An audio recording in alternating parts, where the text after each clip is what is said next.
철학 아카데미에서 지난 여름부터 가을 이렇게 해서 그 페미니즘 철학 1, 2 이렇게 입문 1 이렇게 강의를 했고, 그 전에 했던 강의의 주요한 내용은 철학 입문에서는 제가 울스턴크래프트랑 밀의 그 내용을 좀 다뤄서 어떤 식으로 페미니즘 철학이 시작됐는가를 좀 얘기를 했고, 그 페미니즘 철학 1에서는 그 제2물결 페미니스트들의 얘기를 했어요. 아마도 여기서 저랑 강의를 쭉 들으셨던 분은 아마도 저기 촬영해 주시는 선생님이실 것 같아요. 아무튼 농담 삼아 한 얘기인데 실제로 제일 열심히 들어주셨던 것 같고, 근데 이제 그리고 나서 제가 이제 이번에는 뭐를 할까 생각을 하다가 제3물결 페미니즘으로 좀 접어들어야겠다. 근데 뭐 이 강의가 어떤 식으로 쭉 진행될지 모르겠지만 어쨌든 제3물결 페미니즘을 다루어야 되겠고, 특히 철학 아카데미에서 철학자로서 주디스 버틀러를 좀 조명하는 일이 좀 필요하겠다라는 생각이 좀 들었어요.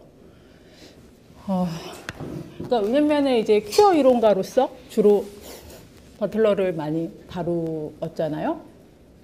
그리고 버틀러는 솔직히 말해서 유명하고 또 악명도 높죠. Famous and Notorious 뭐 이런 거 있잖아요. 왜 유명하고 왜 악명이 높은지는 잘 모르겠지만 여러 가지로 이유가 있겠죠. 유명한 거는 뭐 추종자도 많고 또 훌륭한 철학 실력을 갖고 있기도 하고, 또 악명 높은 거는 그 이론이 페미니즘 이론에 굉장히 의미가 있느냐 없느냐에 대한 논쟁도 있는 것이고, 동시에 이제 주디스 버틀러 저작의 글쓰기, 그거를 리딩한다는 게 매우 어려운 일이라는 것 때문에 악명이 높은 것 같아요. 그래서 좀 그런, 하여튼 그래도 어쨌든 저는 이런 생각이 들어요. 뭐 이렇게 아무 댓글이 없는 것보다 무풀보다는 악플이 낫다라는 말이 있잖아요. 뭐 관종인가? 아무튼 간에 그런 점에서 주디스 버틀러의 논의가 굉장히 의미가 있다는 생각은 저는 좀 들더라고요. 그래서 주디스 버틀러의 특히 제일 유명한 책인 젠더 트러블을 조금 다뤄보려고 해요. 제가 보니까 젠더 트러블을 영어 본으로 사고 또 그걸 모셔놨고 하나 제가 복사본을 떴어요. 제가 보려고. 그래서 좀 번역이 되어 있어서 우선은 저희 교재는 이 문학동네에서 조윤주 선생님이 번역하신 거를 따르되 원본을 제가 이렇게 대조하면서 볼 생각이에요. 조금 좀 살려야 될 부분들도 있고 조금 더 이렇게 풀어야 될 한글 번역본에서 좀 풀어야 될 얘기들도 있더라고요, 보니까. 그래서 좀 그런 걸 좀 짚으면서 여러분하고 8주간 젠더 트러블을 읽으려고 해요. 결론적으로 보면 이제 8주간 내용은 이 젠더 트러블 전체를 볼 생각이에요. 저도 약간 이거를 계획하면서 도대체 나는 왜 이런 생각을 했을까? 좀 끔찍한 일이 아닐까? 이런 생각을 했어요. 시작부터 끔찍하다 뭐 이런 말을 하죠. 원래 조금 겁을 줘야지 사람들이 겁을 먹고 막 열심히 해야 되나 보다 하고서 겁을 막 먹으신 분들은 나가시기도 하고, 또 그래? 네가 나한테 그랬어? 하면서 용기라기보다는 화가 나서 이렇게 더 달려드시는 분들이 있잖아요. 근데 사실 이게 다 하다 보면 생각보다 괜찮네 이런 생각도 하실 수 있고, 아무튼 그래서 8주간의 좀 이 끔찍한 작업들을 같이 진행을 할 생각입니다. 그리고 특히 제가 조금 관심이 있는 거는, 저도 사실 젠더 트러블을 뭐 여러 차례 필요에 의해서 읽었는데 이렇게 그 시간을 정해놓고 그 다음에 이제 원본을 두고 다시 이렇게 대조를 하면서 본 거는 저도 되게 오랜만인 것 같아요. 제가 이 책을 몇 번씩 봤는데 본의 아니게, 근데 이제 저는 번역본 나오기 전에 한번 봤었고 그 스터디 같은 걸 하면서 봤었고, 그 다음에 이제 번역본이 나온 다음에도 몇 번 봤어요. 그래서 저로서도 상당히 의미 있는 시간이고, 조금 주디스 버틀러를 특히 좀 철학자로서 그 위치를 설정하면서 이 책을 조금 읽을 생각이에요. 그러니까 철학자로서 주디스 버틀러를 접근한다는 건 무엇을 의미하는가라는 말씀을 우선 드리고 싶은데, 그거는 이제 주디스 버틀러의 작업이 철학사에서, 그러니까 본의 아니게 철학사라는 거를 검토할 필요도 있어요. 그 철학 철학사가 뭐 이렇게 철학의 역사가 위대해서가 아니라 어쨌든 어떤 식의 학문의 장르라는 것들이 있잖아요. 그러면 그 장르 안에서의 위치를 지우고 또 저는 철학의 되게 중요한 작업들 중에 하나가 그 개념에 대해서 그 정의를 검토하고 또 개념을 발명해내는 일들이라는 생각을 하고 있어요. 근데 이제 이 버틀러의 논의들이 실은 기존의 철학자들의 논의들과 관련이 있고 그 맥락 하에서 제기되는 문제들을 공유하고 있으며 그 다음에 철학사에서 굉장히 새로운 개념들을 제안했다는 점들, 그 다음에 지금의 철학에 있어서도 굉장히 중요한 논의들, 특히 주체화와 관련되어 있는 논의에 있어서 의미 있는 어떤 제안들을 해내고 있다는 점들. 그러니까 분명히 퀴어 이론가로서 혹은 페미니즘에 대한 되게 이야기들을 해 나감에 있어서 의미 있는 뭐 논의들도 진행을 했지만 철학자로서의 위치를 잡아주는 것도 되게 중요하다는 생각이 들어요. 왜냐하면 뭐 그 20세기에 들어서 그 20세기에 들어서 실은 이제 여성들이 철학이라는 그 학문에 진입을 하긴 했지만 그 굉장히 의미 있는 성과를 이렇게 낸 지는 얼마 안 됐잖아요. 그게 여자들이 모자라서가 아니라 상황이 그래서. 그러면은 그런 여성 철학자들, 또 여기서 뭐 여성이란 무엇인가 뭐 이런 생각을 또 물어보실 수도 있겠지만 어쨌든 여성 철학자라고 합시다.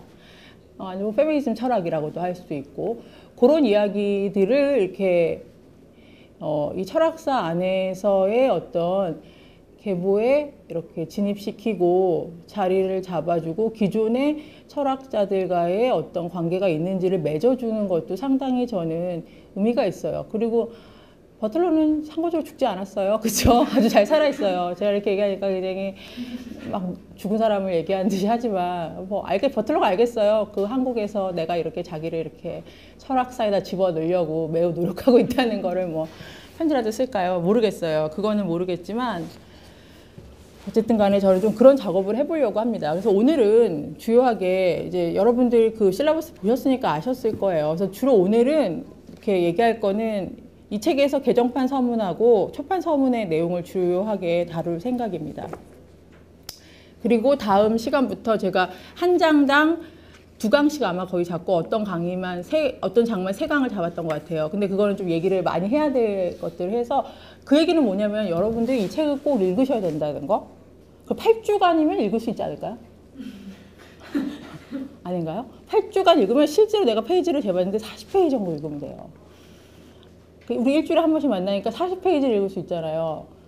40 나누기 7 하면 몇이죠? 계산이 안 되네요. 머리가 안 돌아가면 7, 6, 40이죠? 6쪽씩 읽으면 돼요. 6쪽이란 이게 되게 괴로워하면서 2시간 정도면 투자할 수 있다. 뭐 이런 거. 영어를 잘 못하더라도 이렇게 볼 수 있다. 좀 저는 이렇게 하여간 제일 좋은 거는 이제 영어를 조금 더 이제 접할 수 있으신 분들은 같이 놓고 봐도 되게 좋을 것 같고 그것까지 내가 이런 강의에 투자해야 되냐면 하지 마시고 버리고 이것만 보셔도 되는 책을 가지고 제가 이렇게 오늘 강독을 하는 입장에서 좀 강의를 시작을 할 거예요. 그래서 이 글을 같이 읽는 작업을 가지고 좀 진행을 할 거예요. 그러니까 이 주디스 버틀러의 젠더 트러블은 처음에 이 버틀러가 자기가 이제 자기 박사 논문을 쓴 다음에 본격적으로 이제 데뷔한 책이에요. 처음에 이 책이 이렇게 잘 팔릴지 몰랐다고 본인은 얘기를 하고 있더라고요. 그리고 버틀러의 그 박사 논문은 헤겔의 그 정신현상학을 이제 이 사람이 정신분석학적인 어떤 논의들과 접목을 해서 그 특히 정신현상학의 불행한 의식이라는 장이 있어요. 불행한 의식이라는 장은 어디에 나오냐면 주인과 노예 변증법 다음에 나와요. 이제 좀 그러니까 본격적으로 이제 그 이성장 들어가기 전에 나오는 장인데 이 불행한 의식에 대해서 버틀러가 굉장히 재밌는 독해를 해요. 왜 그 의식은 불행한가? 근데 이제 그 이유 중에 하나는 이제 몸에 대한 어떤 논의를 가지고 버틀러가 그 장을 이렇게 독해를 합니다. 상당히 철학자로서 봤을 때도 그 장의 독해는 굉장히 신선하고 의미 있는 논의들이 되게 진행이 되고 있어요. 어쨌든 이제 그게 이 사람이 갖고 있는 기본적인 논의들이었는데 갑자기 젠더 트러블을 쓴 거는 사실은 버틀러의 기존의 고민들과는 조금 거리가 먼 것처럼 보였던 것 같아요. 근데 아마도 이제 그랬던 이유들 중에 하나가 버틀러가 자기의 어떤 그 성정체성이라고 얘기해야 되나요? 섹슈얼 오리엔테이션에 대한 고민들이 이제 있고, 특히 버틀러의 논의에서 굉장히 우리가 빠지면 안 되는 게 버틀러는 미셸 푸코의 영향을 굉장히 많이 받았어요. 이 젠더 트러블은 섹슈얼리티의 역사의 일장 뒤를 썼다고 해도 과언이 아닐 그런 이제 내용이에요. 제가 그래서 이 책을 좀 가져왔는데 여러분들이 젠더 트러블을 읽기 전에 조금 참고해봤으면 하는 게 몇 가지가 있어요. 그게 뭐냐면 하나는 이제 락강이고 하나는 이제 푸코인데 락강과 푸코 모두 어렵죠. 그래서 이제 락강에 대해서는 이제 왜 의미가 있는지는 제가 좀 이따 말씀을 드릴 텐데 푸코는 조금 보시면 좋을 것 같아요. 혼자라도. 특히 전부 볼 필요는 없고 이 5장 뒤편을 좀 읽어보시면 5장 죽음의 권력, 생명에 대한 권력이라고 되어 있는 부분들인데 푸코의 논의는 결론적으로 말해서 그 섹스라는 게 어떤 섹슈얼리티에 되게 장치로서 작용하고 있다라고 얘기를 하면서 사실 섹스 자체가 굉장히 우리가 생물학적인 것이다라고 얘기하는 거 있잖아요. 자연생식이라고 생각하는 거 있잖아요. 그게 어떤 정치적인 어떤 권력의 장에서 논의될 수 있는 것이다 라는 어떤 이야기들을 좀 진행을 해요. 이거는 뭐냐면은 되게 중요한 논의인 게 뭐냐면 기존에 오랫동안 섹스에 대해서 우리가 생각을 해요. 섹스라는 말은 상당히 여러 가지 의미를 갖고 있죠. 섹스. 저는 왜 이렇게 맨날 강의하면 섹스 이런 것만 얘기하고 맨날 이래가지고 내 본인이 음란한 느낌이 항상 드는데 나쁘진 않습니다. 이 섹스에 대해서 얘기를 하는데 근데 이것도 굉장히 미셸 푸코 갖고 있는 아주 큰 의미가 있어요. 왜냐면 사실 섹스도 그렇고 이제 이 젠더 트러블 때 이 젠더라든지 이런 것들은 오랫동안 철학의 용어로 논의된 바가 없어요. 그렇지 않나요? 지금도 막 섹스 막 이렇게 얘기를 하면 이게 왜 이런 얘기를 왜 철학에서 하지? 뭐 이런 얘기를 하거나 하면 철학이 아니어도 보통 대화에서 너는 너의 섹스에 대해서 어떻게 생각해? 라고 문의하면은 되게 무례하게, 아무리 친한 사람이 무례하게 느껴지거나 아니면은 비밀리 얘기해야 될 것 같고, 나의 섹스에 대해서 얘기를 한다는 거, 나와 어떤 섹스에 대해서 이야기를 나누는 사람들은 굉장히 연인이거나 혹은 굉장히 근친한 사람일 경우에만 가능한 일이라고 생각을 하잖아요. 사적인 것의 영역으로 언제나 섹스를 치부해왔던 거고, 특히 사적이라고 생각했던 거는 나의 신체와 관련되어 있는 문제이고, 또 이 신체는 나의 어떤 소유의 것이고 이 신체야말로 굉장히 헐벗은 것이며 공적인 영역에서 논의될 것들이 아니라는 게 우리의 기본적인 생각들이잖아요. 그래서 이제 그게 그런 생각이 하나 있고, 두 번째는 서양 철학에서 생각을 했을 때 섹스의 문제는 실제적으로 그 정신적인 영역, 이성적인 영역이 아니었고, 또 그 서양 철학을 지탱하고 있는 또 다른 어떤 한 축 중에 하나가 그 기독교, 크리스트교적인 어떤 의미들이 있잖아요. 근데 거기 안에서 섹스에 대한 얘기들을 하는 거는 죄와 어떤 징벌과 굉장히 관련이 되어 있는 문제들이죠. 그 다음에 또 철학사적으로 봤을 때 섹스에 대해서 거의 얘기를 할 수가 없었던 것 중에 하나가 이제 아리스토텔레스 같은 사람들이 봤을 경우에 그 인간다운 어떤 삶이라고 얘기하는 비오스의 영역, 은 섹스의 영역이 없는 영역들이에요. 그러니까 사회적인 어떤 삶을 산다라는 거는 섹스 라이프에 대한 이야기들을 이렇게 얘기되지 않는 거죠. 그건 이제 이코노미의 영역 혹은 오이코노스 이런 얘기를 해가지고 경제 영역이라고 해서 실제로 사회적 삶의 영역이랑은 무관한 얘기들이죠. 근데 이제 그런 얘기들 속에 또 섹스에 대한 얘기들이 이제 특히 근대에 와서는 더 얘기를 할 수가 없어졌던 게, 근대에 와서 우리가 코키토 에르고슴이라고 얘기하는 코키토의 문제, 이성의 문제라고 할 때 이성적인 것들의 가장 큰 핵심은 신체라고 하는 연장실체와 무관한 것들이잖아요. 사유실체와 연장실체를 딱 이렇게 갈라놨잖아요, 데카르트가. 그리고 연장실체에 속하는 것이 몸이고, 또 몸은 기계적인 요소이고, 그 기계 안에서 일어나는 것들 중에 하나 섹스인 거잖아요. 그렇죠? 그러니까 더더욱 철학적인 것들하고는 되게 무관한 어떤 것들이 되었던 것 같아요. 오히려 이것들을 이렇게 섹스 영역 관련된 신체라든지 물질의 영역이 이제 다시 복원되기 시작하는 것들은 뭐 그런 사람들이 우리가 유물론자라고 보통 부르는데 이제 스피노자를 비롯한 어떤 그런 일군의 철학자들, 그 다음에 또 오히려 섹스에 대한 영역들이 되게 중요한 문제로 제기됐던 건 철학 외의 영역인 경제학의 영역들로부터 이제 먹고사니즘이라고 하잖아요. 경제학이 학문의 영역으로 다가오기 시작하고, 그리고 이제 특히 근대에 와서 근대 국가를 이루는 굉장히 중요한 핵심적인 논제들을 마련하게 되죠. 뭐 영국 사람들을 중심으로 하는, 근데 그런 사람들이 실제적으로 육체와 관련되어 있는 논의들을 진행을 했고, 그 육체와 관련된 논의 안에서 또 경제학자들이 섹스의 영역에 주목을 했다면 그건 뭐냐면은 그 다음에 노동인구? 섹스라는 것들이 우리가 딱 이렇게 의미 있게 봐야 되는 거는 섹스를 되게 자연스럽게 또 보잖아요. 그러면 그 것들을 또 이게 노동인구랑 관련돼서 얘기한다는 건 뭐냐면 재생산. 다음에 몇 명의 노동자를 낳을 것인가. 그래서 이제 이 얘기가 되게 중요한 거는 섹스가 육체란 영역 관련이 있고, 이게 굉장히 의미 있는 정치 경제적인 영역 안에서 제기된 거는 경제학 영역인데, 특히 이제 인구의 문제랑 이 섹스가 관련이 있어요. 인구. 왜 인구는 이 섹스가 뭐와 관련되어 있기 때문에 재생산. 사람을 낳는 일.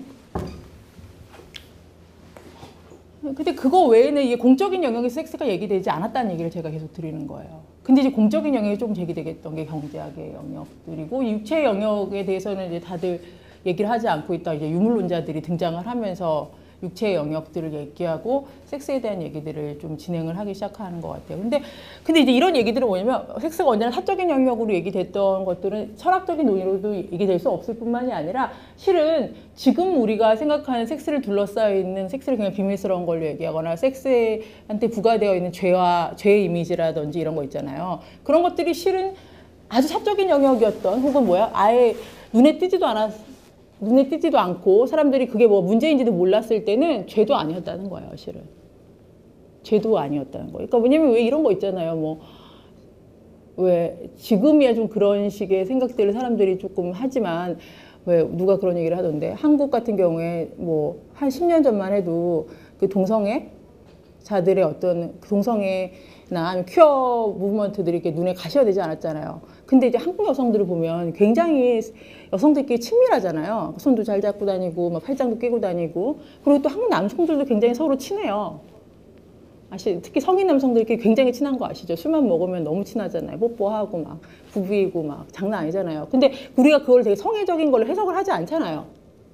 사실은, 그리고 어쩌면 성애적인 요소가 있을 수도 있는데 그냥 그거에 대해서 무감하잖아요. 그러니까 둔감하다는 거죠. 근데 이제 그런 거에 굉장히 민감한 어떤 외국인들이 봤을 때, 한국인들은 너무나 퀴어하다. 이렇게 얘기하잖아요. 그러니까 무슨 얘기냐면, 그게 뭔지 모를 때, 인지되지도 않았을 때는 그게 죄인지 그게 문제가 있는지를 생각도 안 하게 돼요. 근데 그게 뭔가, 이게 뭔지 지식을 알게 되고, 이러면 문제 행동 아니야? 뭐 이렇게 생각하게 되는 거? 이렇게 되는 것 같아요. 근데 이제 이게 굉장히 사적인 영역이었을 때 섹스가 죄도 아니었고, 그냥 일탈 정도? 혹은 뭐 잠깐 섹스로 문제가 있다면 그걸로 일어나는 약간 광기. 근데 그 문제적 광기도 아니라 그냥 약간 소동 같은 뭐 그런 식의 얘기들이었는데, 본격적으로 사실은 섹스에 대한 이야기들이 이제 진행이 되기 시작하면서 섹스가 지식의 문제랑 연관이 되기 시작하면서 이게 죄의 영역이 되거나 법의 문제랑 연관이 되는 것 같아요. 근데 아마도 그런 얘기들을 제일 먼저 진행한 사람이 미셸 푸코의 이 성의 역사에서, 사실은 이 지식의 문제와 관련이 있다. 이 섹스와 섹슈얼리티의 문제가 이제 이런 것들을 얘기를 하기 시작하죠. 그럼 이 지식의 문제와 섹스와 섹슈얼리티라는 것들이 관련이 있다라고 한다면, 자연스러운 어떤 섹스라는 게 과연 있는가? 그러니까 우리가 자연스럽다라고 얘기한다는 건 자연스럽지 않은 뭐의 영역이 있다는 거예요. 인공의 영역, 인위의 영역이 있다는 거잖아요. 인공적인, 비자연적인 요소가 있다는 거죠. 그러니까 자연스러운 어떤 섹스와 비자연스러운 섹스, 뭐 이런 식의 영역들이 있다는 생각들이 있고, 또 자연스러운 어떤 섹스라고 한다면 그 섹스는 우리가 딱 흔히 딱 생각할 때 어떤 거죠? 자연스러운 섹스. 어떤 게 우리가 자연스러운 섹스라고 생각해요? 그리고 여기 자연스러운 섹스 뭐죠? 흔히 자연스러운 섹스가 뭐예요? 다 모르세요? 자연스러운. 흔히 사람들이 자연스러운 섹스다. 뭐죠? 이성애. 그렇죠. 이성애 우선 이성애죠. 그렇죠. 서로 다른 그렇죠. 성기를 지닌 두 가지 성기를 우선 되게 딱 생각을 하죠. 하나는 페니스. 그다음에 페니스가 없는 그 두 성기 뭐죠? 결합. 그리고 결합만 하면 안 되죠. 결합만 하고 끝나면 안 돼요. 결합을 해서 어떻게 해야 돼요? 정자와 난자가 만나게 해서 그 다음에 뭐죠? 애를 낳아야 돼요. 그러니까 이성의 섹스라고 했었을 때 그 얘기는 아이를 낳는 섹스. 그러니까 예를 들면 아이를 낳지 않는 섹스도 있잖아요. 예를 들면 아이를 낳지 않는 섹스는 이성애자일 경우에 콘돔을 착용하는 섹스들 있잖아요. 근데 그것들에 대해서는 그건 비자연스러운 섹스잖아요. 예를 들면 캐톨릭 같은 경우에는 콘돔 착용을 금지해요. 충격적이죠. 이렇게 반문명적인. 그래서 캐톨릭 같은 경우에는 그런 걸 하잖아요. 이렇게 여자들이 자연 피임을 할 수 있도록 그 여자들 뭐라고 하죠? 그 몸에 나오는 체액을 가지고 체액 농도 있잖아요. 죄송합니다. 이거 너무 적나라한가요? 그밖에 안 했어요. 이렇게 하면서 그 체액에 점액질 나오잖아요. 왜냐면 그 점액질 정도를 가지고 점도를 가지고 여성이 임신될 수 있는 시기를 이렇게 측정을 하고 하는데 사실 그렇게 하면 그거 되게 적중률이 얼마나 되겠어요. 무슨 말씀인지 아시겠죠? 그리고 이제 캐톨릭 같은 경우는 그러기 때문에 죄로 얘기하는 것들 중에 하나가 이제 인공 임신 중지, 낙태에 대해서도 굉장히 죄라고 얘기하고 있고 한국에서도 그것 때문에 막 한국에서 뭐 이렇게 페미니스트들이 낙태를 하게 해달라, 막 이렇게 낙태죄를 죄로 하는 것 자체가 문제가 있다라고 얘기했을 때 막 캐톨릭에서 와서 막 이거 생명을 중시하지 않는다 이렇게 얘기하는 것들은 이제 그들의 교리상의 문제. 근데 그 교리 안에서는 자연스러운 어떤 섹스가 있다라는 가정이 있기 때문이잖아요. 그럼 여기서 우리가 자연스러운 섹스를 둘러싸여 있는 생각들이 있죠. 하나는 가장 큰 거 그거예요. 재생산. 그러니까 아이를 낳는 섹스상. 그러니까 불임의 의미가 아니라 임신할 수 있는. 그러니까 그게 뭐예요? 생산적인 성. 성이 생산적이어야지 자연스럽다라는 거예요. 그러니까 생산하지 않는 성들은 이성애자인 생산하지 않는 성들은 쾌락에 몰두되어 있어 물란한 성생활을 즐기는이 나와요. 그러니까 아이를 낳지를 않는데 매일매일 성생활을 해요. 그럼 그들은 뭐예요? 물란한 거. 물란하다고 얘기하는 거예요. 그러니까 정말 물란하려면은 성생활을 활발한데 아이를 낳지 않으면 그냥 물란해진다라는 정의가 나요. 그러니까 왜냐면 저는 어렸을 때 보면서 물란하다는 거의 정의가 뭔가 너무 궁금했던 거예요. 여러분들 그거 궁금하지 않으세요? 물란한 성생활로 인하여 뭐 이런 말 이렇게 보면 나오잖아요. 뭐 젊은 시절에 너무 물란한 성생활을 하면 청춘의 기운이 빠져. 뭐 공부에 뭐 할 수 없다. 막 이런 얘기도 하고. 그다음에 그 미카엘 하네케 감독의 하얀 리본인가? 그 영화 혹시 보셨어요? 그 영화를 보면 자위를 한 아이에게 징벌을 하는 의미로 흰 리본을 매줘요. 그러니까 자위를 하다 들킨 거지. 청소년기에. 그러면 이제 하얀색 리본 여기다가 이제 아버지 목사거든요. 나치즘과 연결시킨 내용인데 흰 리본을 줘요. 그러니까 수치지. 그러니까 얘가 흰 리본을 달고 가면 애들한테 다 얘기한 거지. 뭐라고 한 거예요? 어젯밤에 마스터베이션 했어. 뭐 이런 거예요. 그래가지고 100일 동안 그거를 이렇게 해주고 걔가 그걸 이렇게 참는 거를 아빠가 다 보는 거야. 좀 이상한 것 같아요. 아이의 성생활이 애가 그거를 마스터베이션 안 하는 걸 참는 걸 보고 있는 아버지도 되게 웃기고 주변이 다 감독하는 거예요. 걔가 하는지 안 하는지. 그럼 100일 동안 안 하면 풀러주고 걔 죄삼 막 이렇게 주고 막 이런 식의 얘기들이 있어요. 그래서 과연 물란하다는 게 뭘까에 대한 생각을 제가 옛날부터 했는데 그 물란하다는 건 간단한 것 같아요. 재생산을 하지 않는 성생활이 물란하다. 여러분은 안 궁금하셨어요? 물란한 성생활 뭘 의미하시는지. 근데 하여튼 그게 물란한 건데 물란하지 않고 정상적이라고 한다는 건 아이를 낳는 성생활이라는 거예요. 그럼 아이를 낳기 위해서는 어떤 일들이 벌어져야 되냐면 어떤 식의 섹스 행위만이 정상 섹스가 되냐면 굉장히 복잡하지만 간단히 얘기하면 우선은 두 성이라고 얘기하는 이원론적 성, 페니스와 비페니스를 가진 존재라고 얘기를 하는 게 정확할 것 같아요. 왜냐면 우리가 이분법적인 어떤 성으로 섹스를 나누는 것들에 되게 중요한 걸 우리가 남녀라고 얘기하지만 사실 남과 비남, 페니스를 가진 존재와 페니스를 갖지 않은 존재라고 하는 A 혹은 not A라는 형태로, 그러니까 페니스가 언제나 뭐예요? 중심이에요.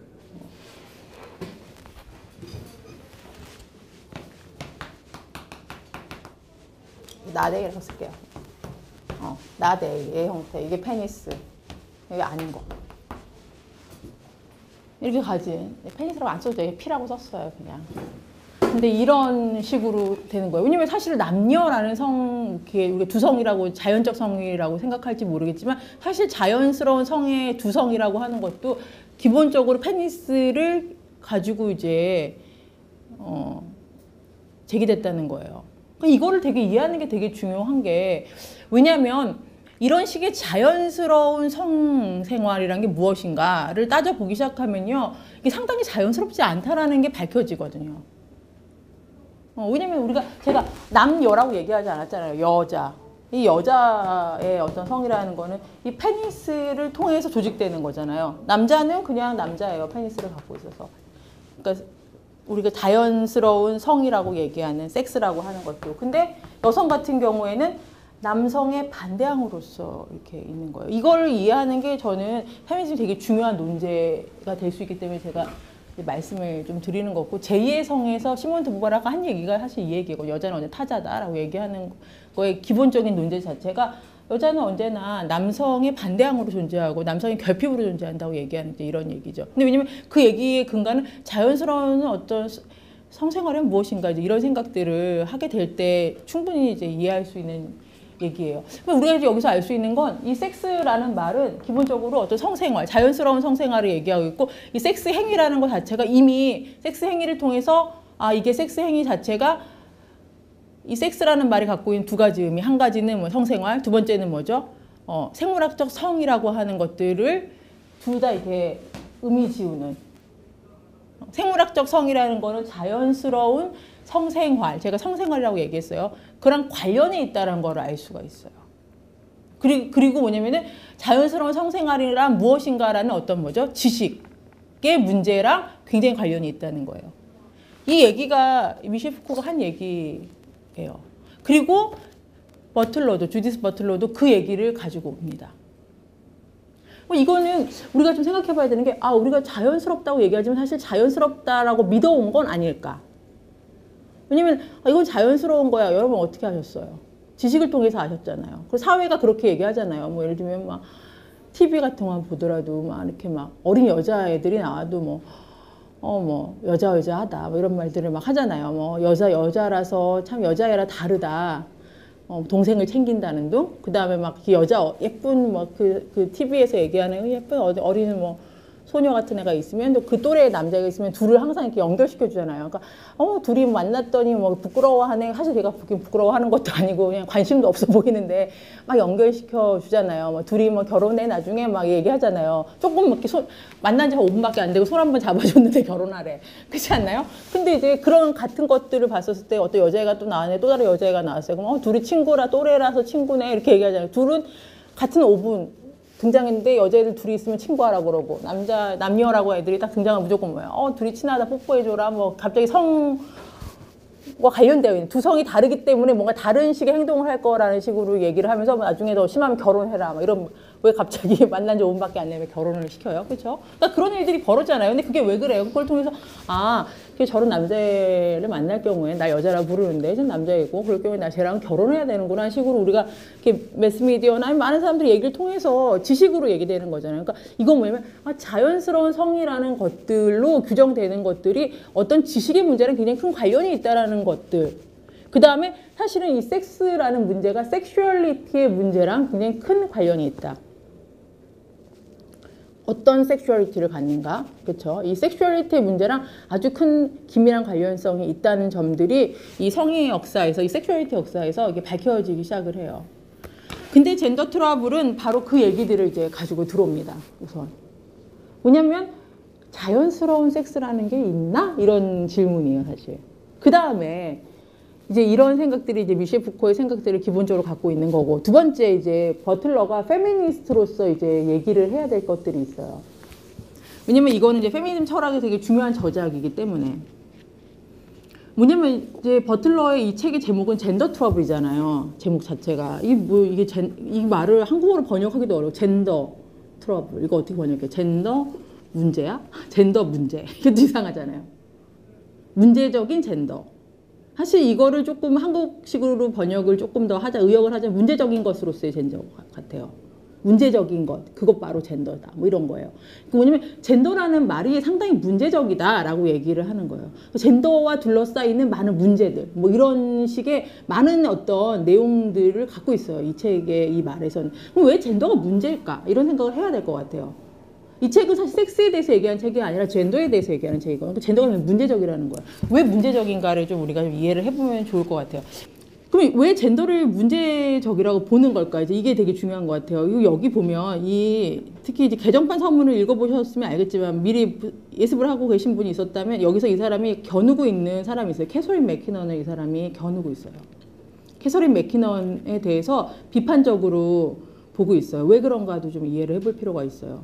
그래서 이 책이 어려운 이유는 우선은 이제 미셸 푸코의 이런 섹슈얼리티의 역사에서 제기되고 있는 사실은 섹스와 섹슈얼리티가 상당히 지식과 권력의 문제랑 관련이 있다라는 이야기들을 지금 갖고 있어요. 왜냐하면 지식의 문제를 갖고 있다면 누가 지식으로 만드는가, 어떤 지식을 주입하는가, 이제 이런 문제들과 관련이 있겠잖아요. 이게 무슨 말인지 모르겠다 이렇게 생각해 보시면 돼요. 우리는 남북이 대치된 상황이잖아요. 아직 휴전 상태잖아요. 그러면 여러분이 북한에 대해서 막 얘기를 한다. 그런 것들에 자유로우세요? 지금 뭐 작년에 김정은이 와가지고 잠깐 뭐 서로 한국 잠깐 오긴 했잖아요. 군사분계에서 왔다 갔다 거려서. 그래서 뭐 김정은 뭐예요 하고 막 귀엽게도 막 보고 막 김정은 귀엽다고도 하고 막 이렇지만 실은 그렇게 막 얘기할 수도 없잖아요. 그래서 원래는 막 그런 논의도 있었던 거 알아요. 문재인 대통령이 잠깐 김정은의 어떤 뭐랄까 이렇게 권유로 잠깐 군사분계에서 넘었을 때 이거 국가보안법 적용해야 되는 거 아니냐 뭐 이런 얘기 허가되지 않는 상태에서 갈 경우에 국가보안법이 걸리잖아요. 아세요?